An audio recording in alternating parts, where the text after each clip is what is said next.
దర్శన్ శరణ్యకి తినిపిస్తూ ఉంటే శరణ్య తింటూ ఉంటుంది. దర్శన్కి కూడా శరణ్య తినిపిస్తూ ఉంటుంది. ఇద్దరు ఒకరికొకరు తినిపించుకుంటూ బాధపడుతూ ఉంటారు. ఇక్కడేమో అనన్య, రోహిత్ ఇద్దరు చాలా సంతోషంగా తింటూ ఉంటారు. వాళ్ళిద్దరూ ఎంతో ఆనందంగా ఉంటారు. ఇక్కడేమో వాళ్ళు బాధపడుతూ ఉంటే ఇక్కడ వాళ్ళిద్దరూ ఆనందపడుతూ ఉంటారు. రోహిత్, అనన్య ఇద్దరు చాలా సంతోషంగా ఒకరిని చూసి ఒకరు నవ్వుకుంటూ హ్యాపీగా ఎంజాయ్ చేస్తూ తింటూ ఉంటారు. వీళ్ళిద్దరు మాత్రం బాధపడుతూ ఉంటారు. కోపంగా దర్శన్ తినిపిస్తూ ఉంటే బాధపడుతూ శరణ్య ఇంకా ఇద్దరు అలా తినిపించుకుంటూ ఉంటారు. సడన్గా ఒక్కసారిగా శరణ్యకి పొలమారుతుంది. ఇలా తగ్గుతూ ఉంటుంది. అయినా సరే దర్శన్ పట్టించుకోకుండా సీరియస్గా కూర్చొని ఉంటాడు. ఆనంద కొంచెం సేపు చూసి పరిగెత్తుకుని వచ్చేసి గ్లాస్లో వాటర్ తీసుకొని శరణ్యకి తాగిస్తుంది. అప్పుడు శరణ్య వాటర్ తాగిన తర్వాత దర్శన్ వైపే చూస్తూ ఉంటే దర్శన్ మాత్రం చాలా చిరాగ్గా చూస్తూ ఉంటాడు. అలా మళ్ళీ తినిపించటం మొదలు పెడతాడు. మళ్ళీ అలా తినిపించుకుంటారు. ఆ తర్వాత దర్శన్ వాళ్ళ గదిలోకి వచ్చిన తర్వాత వామిటింగ్ చేసుకుంటూ ఉంటాడు. అప్పుడు శరణ్య గుమ్మం దగ్గరికి వచ్చి నిలబడి అలా చూస్తూ, ఏంటండి ఏమైంది, వామిటింగ్ ఎందుకు చేసుకుంటున్నారు అని అంటూ అడగటంతో ఇంకా అప్పుడే దర్శన్ అక్కడే ఆగు, ఇక్కడ దాకా రావద్దు అని సీరియస్గా అంటాడు. అలా అనేసి నాకు నచ్చనిది నేను ఏదైనా అలాగే చేస్తాను అని సీరియస్గా అంటాడు. అప్పుడు బయటికి వస్తూ ఉంటే శరణ్య వెనకాల వెళ్తూ ఉంటుంది. అప్పుడు దర్శన్ని ఇలా అడుగుతుంది, ఎందుకు వామిటింగ్ చేసుకున్నారండి అని అడగటంతో ఇంకా నాకు నచ్చలేదు కదా, అందుకనే నచ్చనిది తిన్నాను కదా, అందుకే వామిటింగ్ చేసుకున్నాను అని దర్శన్ అంటాడు. ఇంకా నచ్చింది పెడితే ఓకే, కానీ నచ్చింది పెట్టినప్పుడు అది విషంతో సమానం, అందుకనే అది కక్కేశాను అని అంటూ దర్శన్ సీరియస్గా చెప్తాడు. ఇంకా అప్పుడు శరణ్య ఎందుకు అలా చేస్తున్నారండి అని అంటూ ఉంటే అది నీకు అనవసరం, అంతా తెలుసు కదా అని దర్శన్ బయటికి వెళ్ళిపోతాడు. ఇక శరణ్య బాధపడుతూ అక్కడికి కూర్చుని చాలా ఏడుస్తూ ఉంటుంది. ఇంట్లోకి వచ్చిన తర్వాత కాంచన ఒక బెడ్ మీద పడుకొని కూర్చుని ఇంకా దొర్లుతూ ఉంటుంది. ఇక అప్పుడు అది మెత్తగా ఉంటుంది కదా, దాని మీద కూర్చొని పిల్లోస్ అన్నీ అటు ఇటు వేస్తూ ఎంజాయ్ చేస్తూ ఉంటుంది. అప్పుడే అనన్య అక్కడికి వస్తుంది. ఏంటమ్మా ఏం చేస్తున్నావు అని అంటే, ఇవి చూడమ్మి ఎంత బాగున్నాయో, ఇవి చూస్తుంటే చాలా మెత్తగా మంచిగా ఉన్నాయి. అయితే ఇవి నేను వెళ్ళేటప్పుడు అల్లుడు గారికి చెప్పి ఒక 2 మంచాలు తీసుకుపోతాను, అల్లుడు గారితో చెప్పి ఇప్పించమ్మా అని అంటూ ఉంటే, ఏందమ్మా అలా మాట్లాడుతున్నావేంటి, ఎవరైనా పుట్టింటి నుంచి తీసుకొచ్చి కూతురికి ఇస్తారు, కానీ నువ్వేంటి ఇక్కడి నుంచే అత్తారింటి నుంచి తీసుకెళ్తాను అంటున్నావు, అదేం కుదరదు అని అంటూ అనన్య అంటుంది. అప్పుడే బయట నుంచి ఆనంద వచ్చి వాళ్ళ మాటలు వింటూ అక్కడే నిలబడి చూస్తూ ఉంటుంది.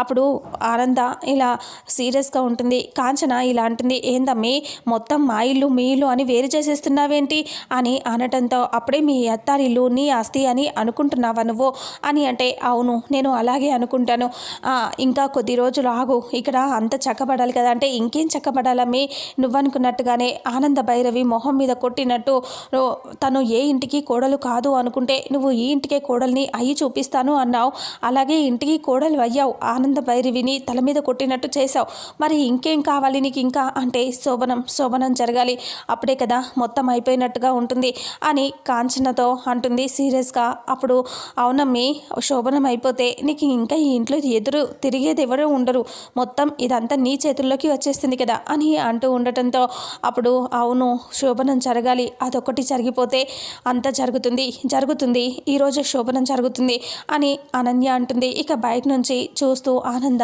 చాలా సీరియస్గా కోపంగా అక్కడి నుంచి వెళ్ళిపోతుంది. ఇక ఆనంద అక్క నుంచి మాటలు వింటుందన్న సంగతి తెలియక ఇవన్నీ మాట్లాడుకుంటారు.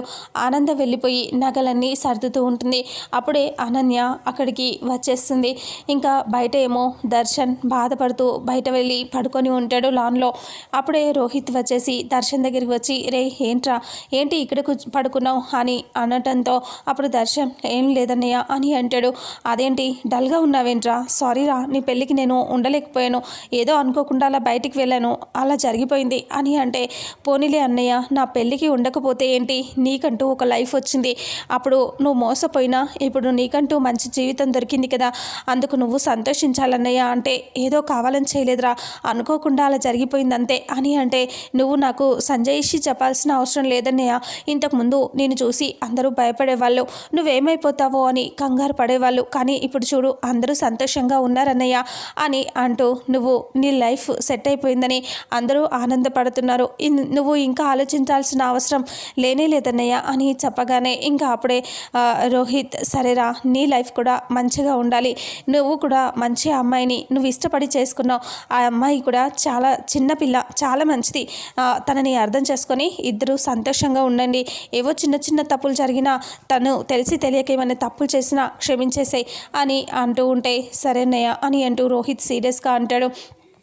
అప్పుడు రోహిత్తో దర్శన్ సీరియస్గా అంటాడు.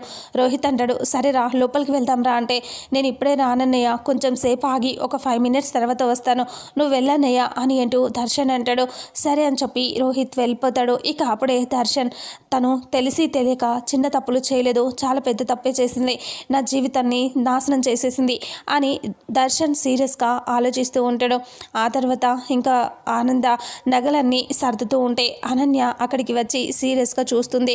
చూసి ఆనంద దగ్గరికి వస్తుంది. ఏంటత్తయ్య గారు ఏం చేస్తున్నారు అని అంటూ అడిగితే, నగలన్నీ సర్దుతున్నాను చూస్తలేదా అని అంటే, అవును నగలన్నీ ఎందుకు తీశారు ఇప్పుడు అంటే ఈ కోడలి కోసమా, నాకు ఇద్దామనా అని అంటూ అనన్య అంటుంది. అప్పుడు ఆనంద అంటుంది, ఇవి నీకోసం కాదు, నా కోడలి కోసం నేను చేయించిన నగలు తనకి ఇవ్వబోతున్నాను అని ఆనంద అంటుంది. అలా అనేసరికి అదేంటత్తయ్య నీ కోడలు అంటున్నారు, నేను నీ కోడలనే కదా అని అంటూ అనన్య అంటుంది. ఆనంద అంటుంది, దానికంటూ కొన్ని క్వాలిటీస్ ఉండాలి, అవి నీలో లేవు, నీకు ఎప్పుడో చెప్పాను, నువ్వు ఈ ఇంటికి కోడలిగా అడుగు పెట్టినంత మాత్రాన ఈ ఇంటికి కోడలు అయిపోవు, దానికంటూ క్వాలిటీస్ ఉండాలి అన్నాను కదా, నీకు ఆ క్వాలిటీసే లేవు, అలాంటప్పుడు ఈ ఇంటికి కోడలుగా ఎలా అవుతావు, మీ అత్తయ్యని గుప్పిట్లో పెట్టుకున్నట్టుగా నన్ను కూడా పెట్టుకుంటాను అనుకుంటున్నావా, అవేవి కుదరదు అని అంటూ ఆనంద సీరియస్గా అంటుంది. అప్పుడే అనన్య కోపంగా చూస్తూ ఉంటుంది.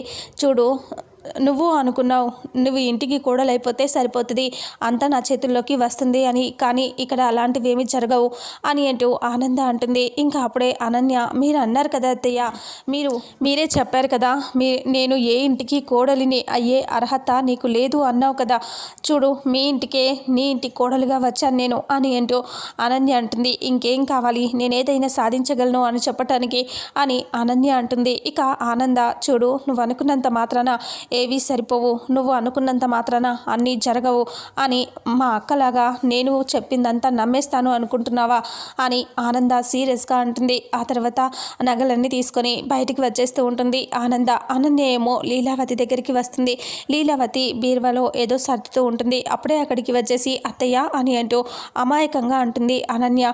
ఏంటమ్మా అని అంటే, అయితే ఇప్పుడు సత్యనారాయణ వ్రతంలో నేను కూడా కూర్చోవచ్చా అత్తయ్య అని అడిగితే, అదేంటమ్మా అలా అడుగుతావు, మీరు ఇద్దరు కొత్త జంటలు కూర్చోవాలి కదా అని అడగటంతో, మరి నాకు కూడా నగలు కావాలి కదా చిన్నత్తయ్య, నగలన్నీ తీసుకెళ్ళి శరణ్యకి ఇవ్వబోతుంది, నేను నగలు నా కోసమా అని అడిగాను, నీకెందుకు ఇస్తాను, నీకు ఇవ్వను, ఇవి నా కోడల కోసం చేపించాను, ఇవి నా కోడలివి అని చెప్పిందత్తయ్య అని అంటే, లీలావతి అయ్యయ్యో పొరపాటు పడ్డావమ్మా, ఆనంద ఎప్పుడూ అలా వేరు చేసి మాట్లాడదు, అందరినీ సమానంగా చూస్తుంది, అలాంటిది నీ విషయంలో అలా ఎందుకనిందో, ఏదో పొరపాటు జరిగినట్టుంది, పద నేను అడుగుతాను అని లీలావతి అంటుంది. ఇక అప్పుడే ఆనంద కిందికి వస్తూ ఉంటే దర్శన్ అలా లోపలికి వెళ్తూ ఉంటాడు. అప్పుడే దర్శన్ అని ఆనంద పిలిస్తే, ఏంటమ్మా అని అడుగుతాడు దర్శన్.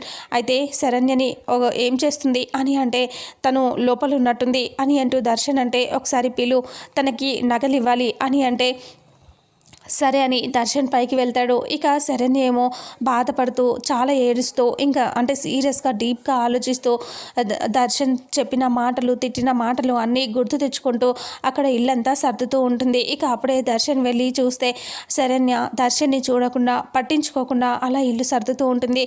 అది చూసి దర్శన్ ఇలా అంటాడు, ఇల్లంతా చక్కబెట్టినంత మాత్రాన నువ్వు చేసి మంచి పనులు మంచి అయిపోదు అని అంటూ దర్శన్ అంటాడు.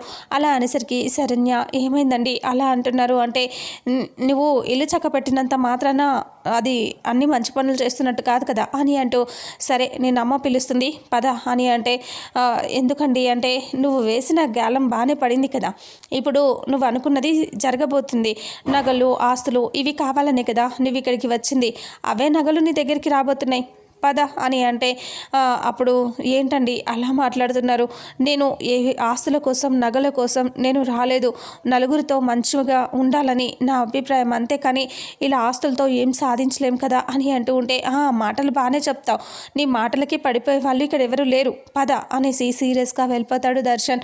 శరణ్య కిందికి వచ్చి ఏంటత్తయ్య అంటే ఇదిగోమ్మా ఈ నగలు తీసుకో అని ఆనంద నగలు ఇస్తూ ఉంటుంది. అప్పుడే అనన్య అలాగే లీలావతి వాళ్ళు అక్కడికి వచ్చేస్తారు. రాగానే ఆనంద నగలిస్తూ ఉంటే శరణ్య దర్శన్ వైపే చూస్తూ ఉంటే దర్శన్ కోపంగా చూస్తూ ఉంటే ఇంకా అప్పుడు ఆనంద తీసుకోమా, ఇవి నీ నిశ్చితార్థానికని చేయించాను, కానీ తర్వాత ఇవి అలాగే ఉండిపోయాయి, ఇప్పుడు ఇస్తున్నాను తీసుకోమా అని అంటూ ఉంటే లీలావతి వచ్చి ఆనంద నగలు మరి శరణ్యకి చేయించావు, అనన్యకి ఎక్కడ అని అంటూ అడగటంతో ఆనంద ఇలా అంటుంది, అనన్యకి ఇలా పెళ్లి జరుగుతుందని అనుకోలేదు కదక్క, అందుకనే శరణ్యకి మాత్రమే చేయించాను అని ఆనంద అంటుంది. ఆ మాటలు వినేసరికి ఒక్కసారిగా కాంచన ఇలా అంటుంది, అయితే ఏమైంది, ఇప్పుడు ఉన్న నగల్లో ఇద్దరికి చెరి సగం పనిచేసేయండి సరిపోతుంది అని అంటే ఇంకా అప్పుడే ఆనంద సీరియస్గా చూస్తూ ఉంటుంది. ఇక లీలావతి నవ్వుతూ చూస్తూ ఉంటుంది.